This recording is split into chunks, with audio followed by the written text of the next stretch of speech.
So, welcome to this week's SharePoint Dev Weekly, and this is episode 6, unless completely mistaken. And this time we have a visitor once again, and this time it's Paolo Pialorsi from where? Can you, Paolo, do a quick intro of yourself? Thank you. Hello, everybody. Yes, I'm Paolo, a member of the PMP team. I come from Italy, and I'm a consultant working in a company of my own called psys.com. Cool. And like I said, Paolo has been working with us on the SharePoint PMP stuff since early dawns of the PMP, like actually from 2015 or so. Yeah, something like that, yeah. Erwin was the first external person jumping into the PMP boat, which then grew to be everything in SharePoint Dev. So the PMP isn't anything special. PMP owns the SharePoint developer ecosystem. So, and why am I ramping up? Why am I even explaining this? I don't know. Now, it's been an insanely busy week, obviously, on the engineering side. I haven't slept that much. I'm way too little, because Ignite is coming on next week, and we will have really cool stuff coming up. But there's always last minute, like, let's change that, and let's take the demo and put it on this tenant, and oh my god, it doesn't work. We don't know what's the problem. So it's been a pretty interesting exercise, to make everything work. It's Thursday when we're recording this, and obviously we still have stuff to do, but it's fine. It always happens. Yeah, but I guess Ignite is like a week away, almost. Like 2 days, yeah. Yeah, but I mean, you're presenting on Wednesday. Sure, we present on Thursday, but there you go. So you have a whole week. Like, what are you working on? Plenty of time. Okay, so obviously Jeff Deeper is doing live stuff, and it's not like Jeff Deeper actually implements all of his demos by himself. That's not how it actually works. So, what? You pushed my bubble. I really thought that you would build. Sorry, Jeff. Aww. Well, he's a vice president. He doesn't have actually time on really writing the code. He could actually write the code. He's surprisingly clever on writing code as well. But obviously, we need to get dev demos on Keynote, hopefully crossing fingers that will remain there. Keynotes are always pretty big mess. Well, it's not a mess, but it's massive chaos, which is then going to get polished, and then it's done, and it works. But it's been really interesting, and obviously PMP guys have been helping on that journey as well. Now, Waldek, what have you been doing this week? Except helping me on the demo stuff. Yeah, so except that gives me 2 hours left. No. No, so actually, last week we published an ebook around SPFX for admins, because we thought that there was a gap for admins, whereas from PNP we thought we talked a lot about dev side of things, but then once the devs build things, they have to be run in production, and admins, we thought that they are left clueless about what these things are, how they work, and so forth and so on. So we thought that. So do you mean that our documentation has gaps? What do you mean? What do you mean? Well, not anymore. Yeah. I want to remind you that you are one of the guys that writes the documentation about it. Yes, so on the dev side, the dev side of things, right? I'm talking about the admin stuff. Right? So that was that. So that is out and alive, and we see quite a lot of attention for that, which proves the need for that. Then another thing is that I worked on, and we launched it just yesterday, which is on Wednesday. I created a new extension for VS Code that allows you to easily add info for tenant-wide deployment of extensions. So that's a new feature available from SPFX 1.6, where you can have an extension deployed across all sites in tenant or all sites or list that follow a template. Yep. And the quirk is that when you create a project, Yeoman will only give you that info for the first extension you add. And then for additional ones, you have to create that by yourself. So I created a small extension that you can enable in VS Code, and that will add all that info for you exactly in the right place and format. Yep.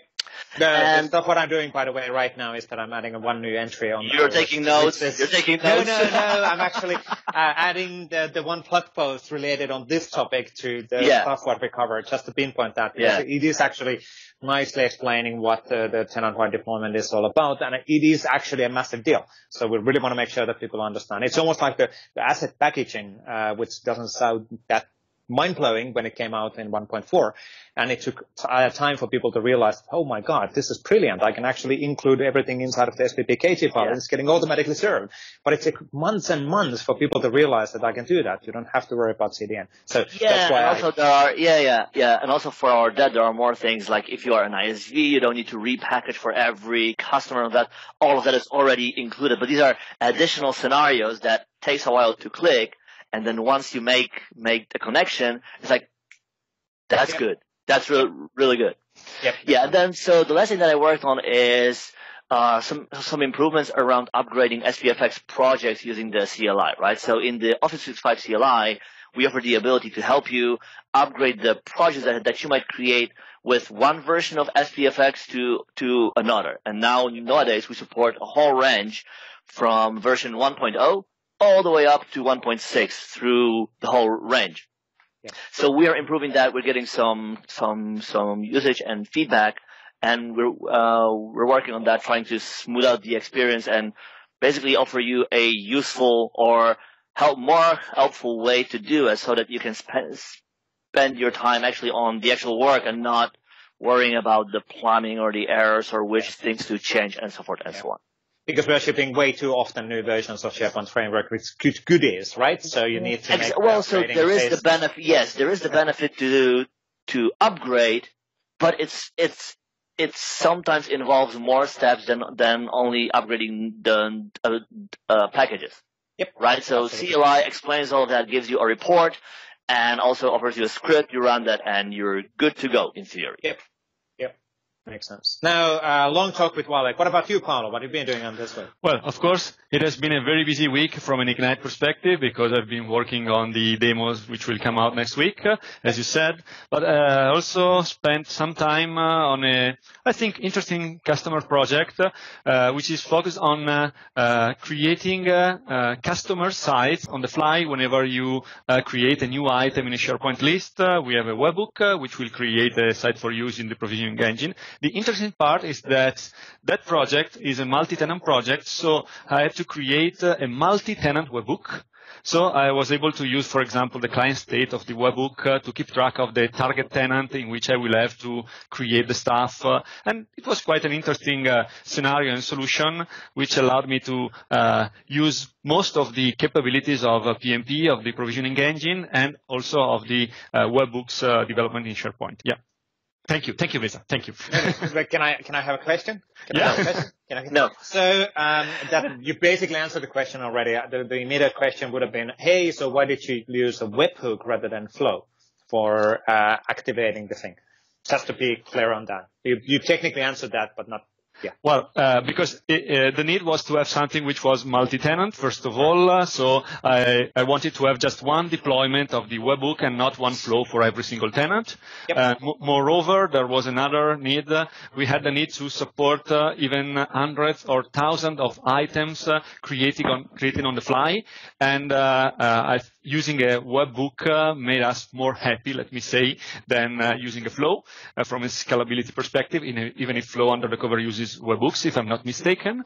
And so that was the main reason, the multi-tenancy and the scaling requirements. And then on a webhook, you basically get the message in, you drop it in the storage queue, and then you have an asynchronous processing of that. Precisely. What we promote as PMP. Yeah, we promote as PMP, yeah. For years already. Yeah. It's been such a classic scenario. Now, on the, just to mention on the Ignite preparation, so you've been working together with Erwin on that, right? So making sure that we're super ready on the really cool new provisioning stuff and automation and everything else within the PMP Ignite session. Erwin couldn't make it this week, so we'll see if we can actually book him for any of the future sessions. Now, anyways, let me actually let's go on the few slides. Let's go for a few pages and articles and actually have a look on these things in here. Beauty of working from home. Now a cat walked in the daughter's room, so it might get interesting if the dog does that same thing as well. So now I'm sharing my screen. Can you see my screen? Yep. Yes. Excellent. And let me slightly adjust these things. Here we go. So if the recording is catching up, we're using a preview version, preview capability in Teams at this point. Hopefully this will go GA pretty soon. Last time when we moved to the screen sharing, there was a delay on the week episode 5, I think, until the screen sharing actually was visible. But anyway, doesn't matter. Now, the one thing what I wanted to quickly promote here is the article around consistently extend SharePoint with SharePoint Framework. And this is a really something which went live on Monday. Today's Tuesday this week. Yes. And this is really around an extension story on top of the tenant-wide deployment of SharePoint Framework extension. So really clarifying the value of that functionality by showing a real-life scenario. So not just pinpointing that, hey, you can do tenant-wide deployment of extensions, which is like, okay, but what's the value out of it? Why is it interesting? Which is really, really important for anybody who's making any presentations. So we basically built, or Waldek built, just to be precise, I didn't actually build this, I'm just doing live demos on it, a generic footer which can be fully configured using this property. So you can configure that in a centralized location in the app catalog site collection. And then you're able to push that to be available across all of the sites. So let me actually get in here and let me zoom in if we can actually get that visible. So it is actually visible in all of the sites based on that configuration from a single location. The beauty of this one really is that you have one location to associate, control, configure, maintenance, and everything else, how that extension is visible. And also this particular extension was designed, well, to be fair, I designed that, right, Waldek? So at least I can get some credits out of it. So I designed, or we talked obviously together on the overall implementation, but it's designed to be a generic one. So you can actually change which icons, which text, and everything else just by overriding the properties of that solution. So technically, if you just want to have a few buttons and a text in the footer of your page, well, there's your solution. The only thing is that this is an open source solution. If you need to have somebody to maintain and support that, then you need to figure out how do you want to do that. If you're a partner, download the code, repackage that, and have fun. So that's how it works. That's how open source works. Now, okay, other stuff. Let me get in here. So this one was interesting in the concept or in the context of SharePoint Framework extensions as well. So we have the tenant-wide deployment support for extensions, but this one is more around, hey, what if I want to explicitly enable an extension on an existing site without the requirement of adding the solution to the site level? So I want to remotely control on which sites the extension is actually visible. And what's interesting around this one, so this is it's showing the SharePoint CSAM. So what if you're using out-of-the-box CSAM, a version of it? So there's quite a lot of actually code here. And just quickly looking, it's checking application IDs. It is actually using app configuration for getting connecting in. It could have actually used connection user identity. And then there's an example on the PMP PowerShell usage, which is actually, that's credentials, so that's not needed either. So one line and 2 lines. So basically 2 lines of PowerShell script to make the same thing happen, which is actually kind of interesting. Well, it proves the point, right, that if you want simplicity, use PMP. Sure, absolutely. It allows you to focus on the work and not plumbing.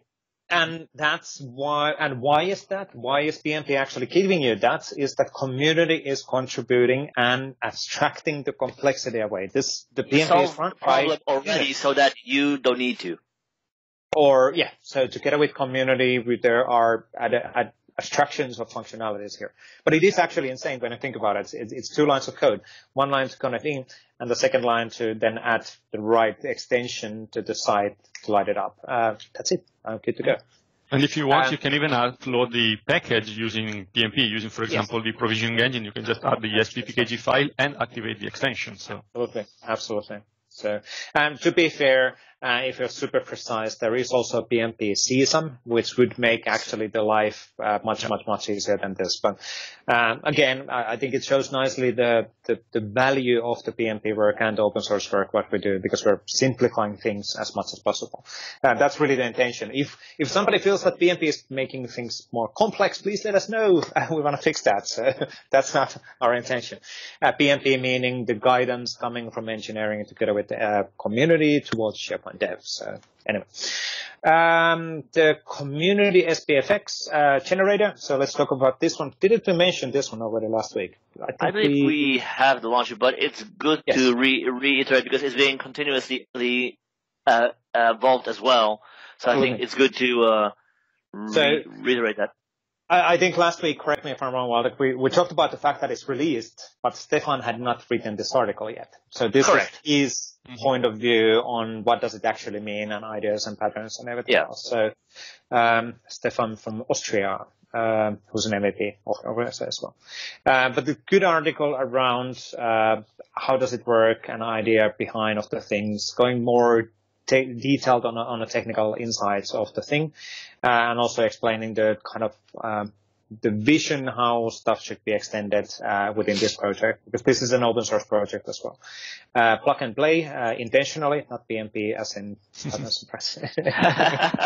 another PNP. Another PNP, yes, indeed. But a good, really great article from Stefan around how things are planned to evolve in the future. So this is an early start. The PNP SPFX generator was announced a week ago. So and we're actually seeing quite a lot. We're seeing already usage, which is great, and feedback, but we'll see even more of that on future.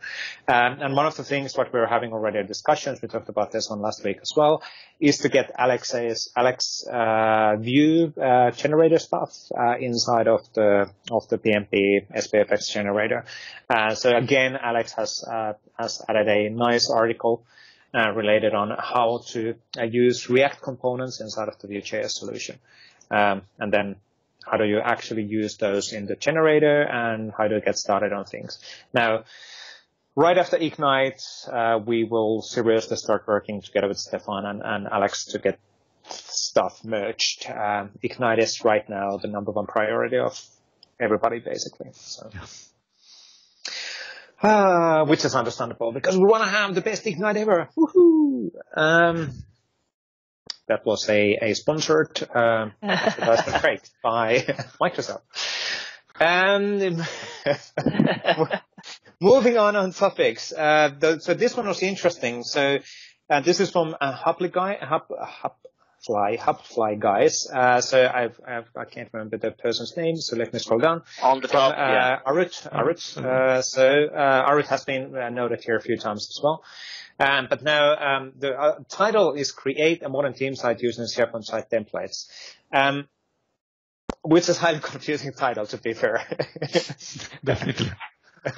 Because from a terminology perspective, the site template refers to the classic SDP file or the WSP files which we introduced in SharePoint 2010 to be used as a site template. Now, to be fair, from an end-user perspective, it is still a site template. It is a template, yeah. It is a template of creating a site.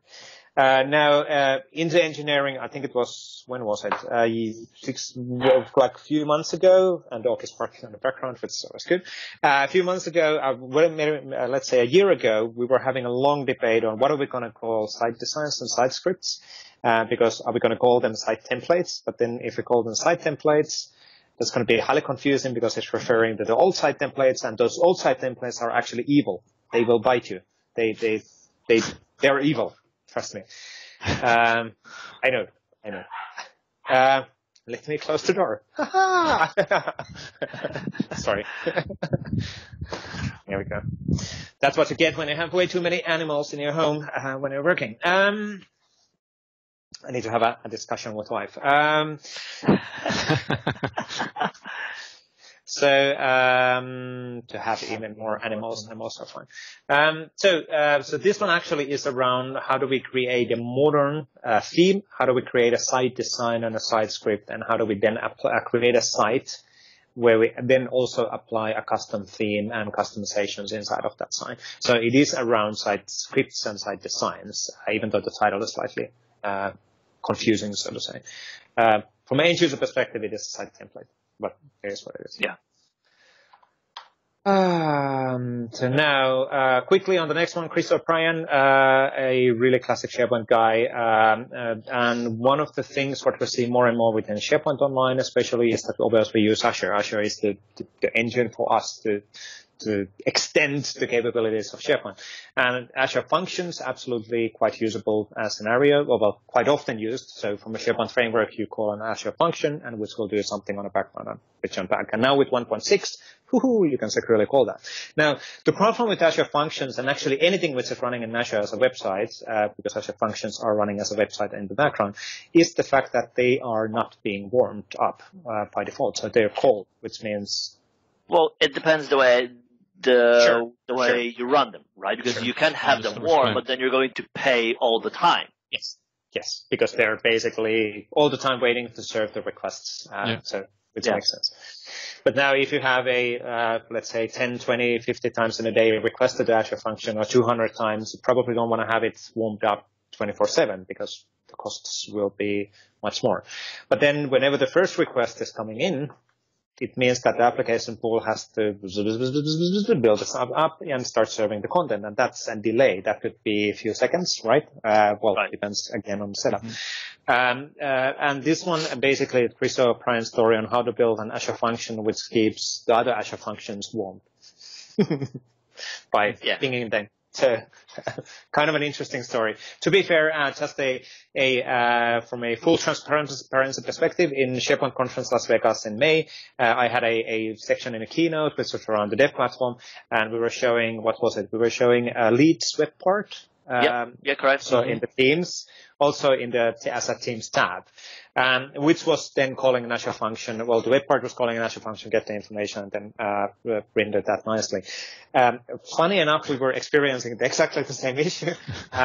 We solved that by having one person in the front row in SBC doing refresh. Yeah, exactly. Yeah. Making sure that the base is warm or the Azure function is warm whenever I'm actually doing the live demo on stage. So that's one way of delegating as well, right? Yeah. When you have a team, you can do that. Yeah. But I think that's even more expensive than keeping your Azure functions warmed up. Yeah. So, to have an FTE to do that the whole time. Yeah. Yes.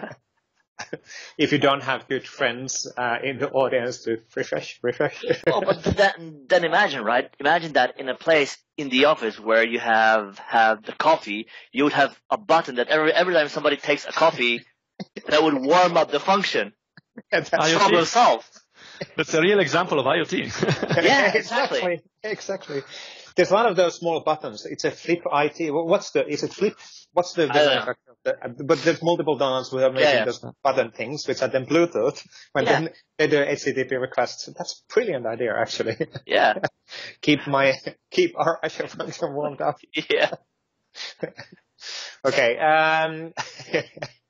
Few more to go through. So Andrew Koldogov had a nice sample, not a blog post, but a sample on how to use PMP.js from Node.js for uploading large files. So Andrew is one of the guys who are leading the work in the PMP.js together with Patrick Rogers from Microsoft, and the PMP.js is abstraction layer for REST API, so Fluent API on top of it. This is quite nice. So Andrew is building a lot of stuff using Node.js. So that's why this is basically probably built this for some of his customers, most likely. But it shows the simplicity of using also PMP.js and how you can actually just chunk an individual large file to multiple pieces and then one by one get it actually on the other side. So simple piece of code, but still really nice to see that that's powerful, more possible as well. To be fair, this is a Node.js implementation, so if you would be in a Windows platform, if you want to use PowerShell or C#, you could potentially do exactly the same using the same APIs, but the implementation is slightly different. So. And you could even run this code on Windows too, because Node works just fine on Windows. Absolutely, and if you are a developer on the SharePoint framework, you have Node.js running, so that's it. Problem solved. There you go. Now, .NET Core is though pretty cool as well. Not taking anything. Come on. Said no one ever. Really? No, just kidding. Two more. So this one was slightly outside of the dev discussion. But from Clint around how would I hide the flow button from the list? This shows again the simplicity of things. Well, to be fair, There's two implementations of this. There's the out-of-the-box one, which is SPO site. How do I actually, and then I would basically set on the site collection level disable flows, and that will then basically get rid of the button inside of the lists. And there is also a PMP version of this one, because it doesn't really matter if I'm using SPO official, the out-of-the-box SPO ones or the PMP PowerShell commandlets. They typically do both, support both things. We mentioned this a few times. Sooner or later, they will be combined, hopefully open source and everything else. We're working in Microsoft side and on the long-term plan for that. That's a different discussion. But anyway, why would you do this? Well, for example, if you don't want to have users to create custom flows or start flows on a list, just on a specific list. Or you're using a slight different, whatever, ISV solution, Yeah, so even if you would turn it off here, what would be the case if they went to flow.microsoft.com and create a new flow in there? Would they be able to do it or not? I think so. I don't know. Most likely it's hidden from here and it's available from there. So, I think it's just hiding the button, but yeah, exactly. Yeah. It's just a button functionality to be hidden. So it's a setting in the site collection level to get rid of that. So. With very end users, maybe sometimes it's enough. Even if it's not the perfect solution, but still. And that's actually quite often when you have that discussion with let's say the IT managers and IT directors or the business decision makers, they're concerned about all of these things, because if the flow button exists there, the end users might ask questions around it, and that will increase the support costs. So having the functionalities in a manageable way introduced for the end users will reduce the overall cost and change management costs. And and also so the fact that if there is flow, then somebody might create flow, and if the company doesn't have the governance around flows, then you might have things like data loss and all of that, because the data will be shared with external services, and there is no one to manage that. True, absolutely, fair point. Absolutely, good point. What I'm trying to do at the same time, before we go to the final slide, let me actually click back on the logo. The Erwin stalking my back is slightly large feeling. It's burning holes in your back, right? Exactly. So the last one from Mark D. Anderson. Mark is blogging quite a lot, and he's been in this episode a few times, or SharePoint Dev Weekly episode a few times. So this is actually a good note or promotion as well. So there is now a default time zone available to be set for the sites which are getting created. So this is really cool. This is going to help on the site designs and site scripts functionality as well. So really great. And it was one of the really, really high asks things to actually make happen. So you can actually now make that happen. So really, really cool. And more stuff on this kind of centralized control will be definitely announced in Ignite next week. But I think that's it for the individual topics. Let me actually stop sharing the slide. And we're still here. And we're still here. Yeah. Yep, that's good. The recording should be still, it is still working. Yeah, looks like, Anyway, so time for closing words. Any good jokes? I'm not good on jokes. Not in English. Funny joke, very good, yeah. So, Paolo, you'll be in Ignite next week. What are you waiting for the whole week? What's the thing for you for the next week? What are you waiting for? Well, from my perspective, of course, I'm looking forward to meeting a lot of people at the PMP booth. Because I'll be there wanting to meet people and discussion and share content and infos. And moreover, from an Ignite perspective, I'm really looking forward to see the new and the coming features in SharePoint Online, especially from a developer perspective, because as a developer, that's the only thing that really matters for me. Indeed. And Waldek, you won't be there, unfortunately. I won't be there. No. So we have a Rancor crew that will be there, but I won't be there myself. I will support you virtually. I'm not sure I will be watching everything that is streamed, because there will be a lot streamed. Yep, everything is live streamed, which is great. But I will definitely keep an eye out on anything interesting that applies to our work, and if there's anything that could either change the way we do things or offer new areas to which we could expand. Absolutely. That's actually a great closing notes for this one. So thank you everybody for watching. That was episode 6, and we'll come up with a new one actually the week after Ignite. So we're adjusting the schedule. After Ignite, we'll flip on recording on Monday, getting out on Tuesday's schedule. So we're gonna on Ignite week we will not have a weekly episode. We do apologize, but right after Ignite we will have a lot to cover. Because there will be already enough of material available anyway. Exactly, precisely. But thank you, Paolo. Thank you, Paolo, for dropping by. Thank you guys for having me. Thanks, Paolo. That's it for this one. So thank you. Bye-bye.